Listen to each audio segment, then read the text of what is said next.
Assalamualaikum warahmatullahi wabarakatuh. Yang kami hormati Ibu Dr. Andi Nuraini MPD selaku dosen pengampu mata kuliah Perkembangan Peserta Didik SD. Kenalkan kami dari kelompok 9 dengan Diding Aji Setiabudi, Nur Cantika Utami, dan Neng Siti yang akan membahas tentang terminologi peserta didik. Adapun materi yang akan kami bahas pada video kali ini, yang pertama yaitu tentang pengertian peserta didik, istilah yang sepadan dengan peserta didik, ciri umum peserta didik, ciri khusus peserta didik, dan yang terakhir yaitu karakteristik peserta didik. Siapakah peserta didik?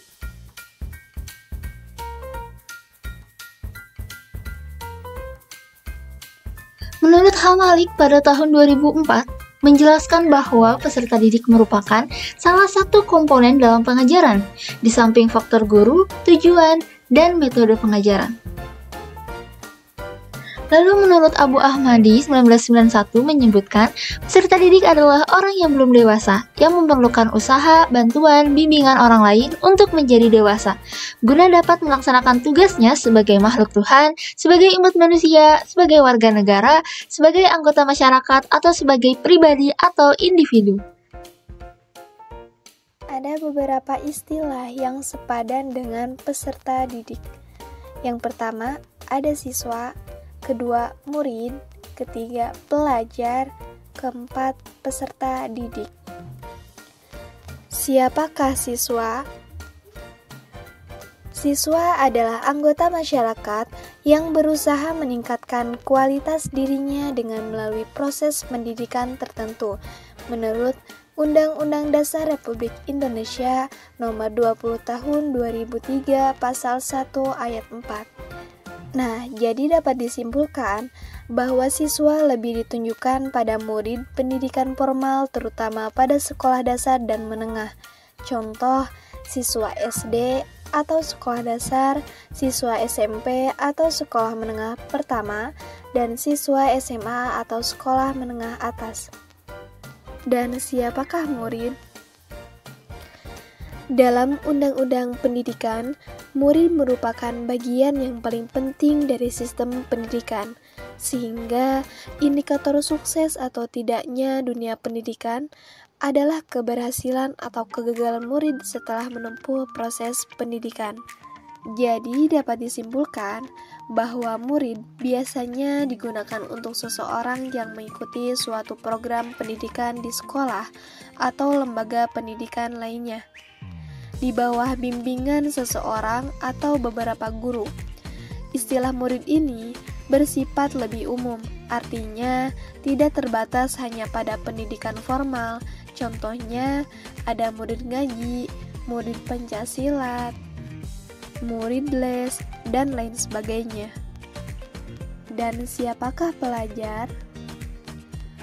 Pelajar adalah status yang didapatkan seseorang jika dia masuk sekolah atau sedang bersekolah di sebuah lembaga pendidikan.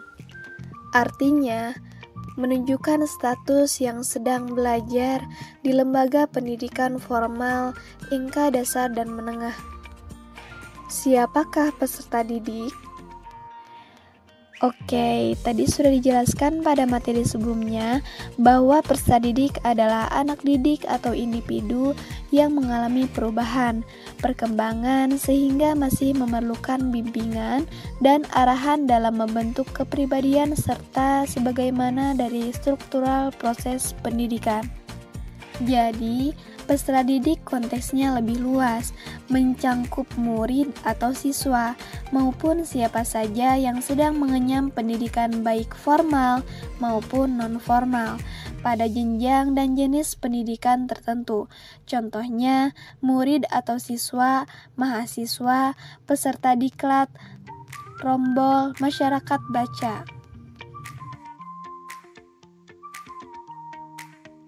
Materi selanjutnya adalah ciri umum peserta didik.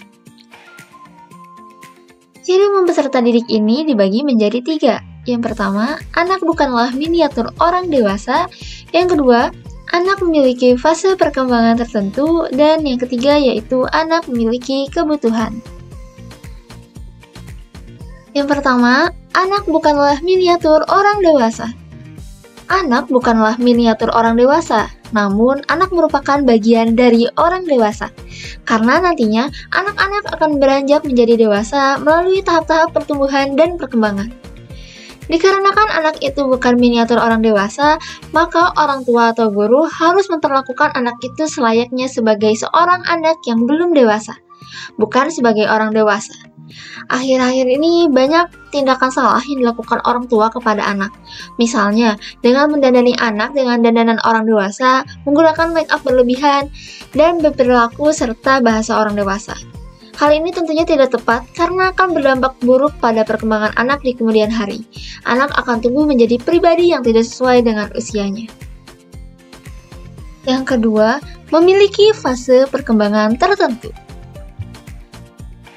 Anak memiliki fase perkembangan yang disesuaikan dengan usianya. Fase perkembangan pada anak ini menjadi acuan bagi para orang tua untuk bisa memperlakukan anak selayaknya sesuai dengan fase perkembangannya. Pada setiap fase perkembangan, ada kemampuan khusus yang dicapai oleh anak. Setiap bertambah usia, maka fasenya naik dan kemampuannya pun meningkat, baik kemampuan kognitif, fisik, motorik halus, motorik kasar, bahasa, sosial, emosi, maupun beragama. Yang ketiga, anak memiliki kebutuhan. Secara garis besar, kebutuhan peserta didik dapat dibedakan menjadi kebutuhan fisiologis, kebutuhan akan rasa aman, kebutuhan akan rasa memiliki dan kasih sayang, kebutuhan akan penghargaan, dan kebutuhan akan aktualisasi diri.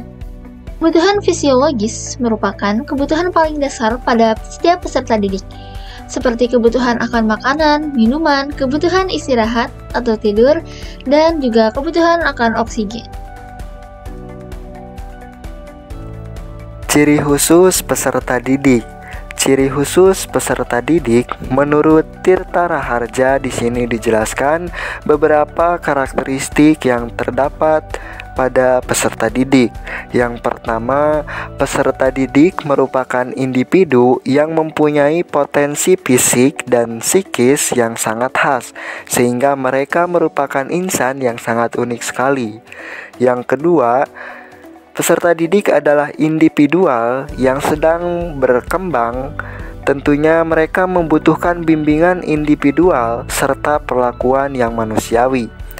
Yang ketiga, peserta didik adalah individu yang memiliki kemampuan mandiri.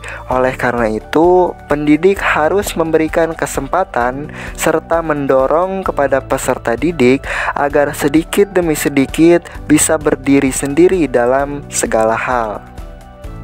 Selain itu, menurut Edi Suwardi terdapat 3 ciri khusus dari anak didik. Yang pertama, kelemahan dan ketidakberdayaan. Anak ketika dilahirkan, mereka dalam keadaan lemah yang tidak berdaya. Mereka tidak dapat bergerak dan harus melalui berbagai tahapan terlebih dahulu. Kelemahan yang dimiliki oleh anak adalah kelemahan rohaniah dan jasmaniah. Misalnya, tidak kuat akan gangguan cuaca, serta rohaniahnya tidak mampu membedakan keadaan yang berbahaya maupun menyenangkan. Kelemahan dan ketidakberdayaan anak makin lama akan makin hilang karena berkat bantuan dan bimbingan pendidik atau yang disebut dengan pendidikan. Pendidikan justru ada karena adanya ciri kelemahan dan ketidakberdayaan tersebut. Yang kedua, anak didik adalah makhluk yang ingin berkembang. Keinginan berkembang yang menggantikan ketidakmampuan pada saat anak lahir merupakan karunia yang besar untuk membawa mereka ke tingkat kehidupan jasmaniah dan rohaniah yang tinggi, lebih tinggi dari makhluk lainnya. Keinginan berkembang mendorong anak untuk giat. Itulah yang menyebabkan adanya kemungkinan untuk pergaulan yang disebut pendidikan. Tanpa keinginan berkembang pada anak akan menjadikan tidak ada kemampuan, tidak mempunyai vitalitas, tidak giat, bahkan barangkali menjadi malas dan acuh tak acuh terhadap pendidikan. Yang ketiga, anak didik yang ingin menjadi diri sendiri. Seperti pernah jelaskan bahwa anak didik itu ingin menjadi dirinya sendiri. Hal tersebut penting baginya karena memang agar mereka bisa bergaul dalam lingkungan masyarakat. Seseorang harus merupakan diri sendiri, orang seorang atau pribadi. Tanpa itu, manusia akan menjadi manusia penurut dan manusia yang tidak punya pribadi. Setiap peserta didik tentunya memiliki ciri dan sifat atau karakteristik yang diperoleh di lingkungan. Agar pembelajaran dapat mencapai hasil yang optimal, guru perlu memahami karakteristik peserta didik. Karakteristik peserta didik ini dibagi menjadi dua. Pertama, faktor biologis dan kedua, faktor psikologis. Untuk mengetahui siapa peserta didik, kita perlu memahami bahwa sebagai manusia yang sedang berkembang menuju ke arah kedewasaan memiliki beberapa karakteristik. Pertama, senang bermain. Kedua, senang bergerak. Ketiga, senang bekerja dalam kelompok. Keempat, sedang merasakan atau melakukan dan memeragakan sesuatu. Pertama, senang bermain. Karakteristik ini menuntut guru sekolah dasar untuk melaksanakan kegiatan pendidikan yang bermuatan permainan lebih-lebih untuk kelas rendah. Tentunya, anak-anak senang bermain di sekolah karena itu adalah cara mereka belajar yang paling dialami. Contohnya, mereka mungkin senang bermain di taman bermain sekolah, bermain dengan mainan manipulatif dalam kelas, ataupun berpartisipasi dalam permainan peran selama jam bermain. Kedua, senang bergerak. Nah, anak itu pasti tidak terlepas dengan karakteristik mereka dengan senang bergerak. Karena di sekolah, anak-anak memiliki kesempatan untuk bergerak dalam berbagai kegiatan. Contohnya, mereka mungkin senang berpartisipasi atau mengikuti kegiatan ekstrakurikuler dalam olahraga, tari, atau permainan yang melibatkan gerakan fisik di dalam atau di luar kelas. Ketiga, senang bekerja dalam kelompok. Anak usia sekolah dasar dalam pergaulannya dengan kelompok sebaya, mereka belajar aspek-aspek yang penting dalam proses sosialisasi, seperti belajar memenuhi aturan-aturan dalam kelompok, belajar setia kawan, belajar tidak tergantung pada diterimanya di lingkungan, belajar menerimanya tanggung jawab, belajar bersaing dengan orang lain secara sehat dan sportif, mempelajari olahraga dan membawa implikasi bahwa guru harus merancang model pembelajaran yang memungkinkan anak untuk bekerja atau belajar dalam kelompok, serta belajar keadilan dan demokrasi. Karakteristik ini membawa implikasi bahwa guru harus merancang model pembelajaran yang memungkinkan anak untuk bekerja atau belajar dalam kelompok. Terakhir, senang merasakan atau melakukan dan memeragakan sesuatu secara langsung. Ditinjau dari teori perkembangan kognitif, anak sekolah dasar memasuki tahap operasional konkret. Dari apa yang dipelajari di sekolah, ia belajar menghubungkan konsep-konsep baru dengan konsep-konsep lama. Berdasar pengalaman ini, siswa membentuk konsep-konsep tentang angka, ruang, waktu, fungsi-fungsi badan, prajenis kelamin, moral, dan sebagainya. Bagi anak sekolah dasar, penjelasan guru tentang materi pelajaran akan lebih dipahami jika anak melaksanakan sendiri. Sama halnya dengan memberi contoh bagi orang dewasa. Jadi, dapat disimpulkan, memahami karakteristik ini memang sangat membantu guru dalam merancang pengalaman belajar yang menarik dan efektif untuk anak-anak di sekolah agar anak-anak tetap aktif dan berkarya meningkatkan prestasi mereka. Cukup sekian video pematerian terminologi peserta didik. Kami dari kelompok 9 kelas 4B PGSD UPI Kampus Medang pamit undur diri. Wassalamualaikum warahmatullahi wabarakatuh.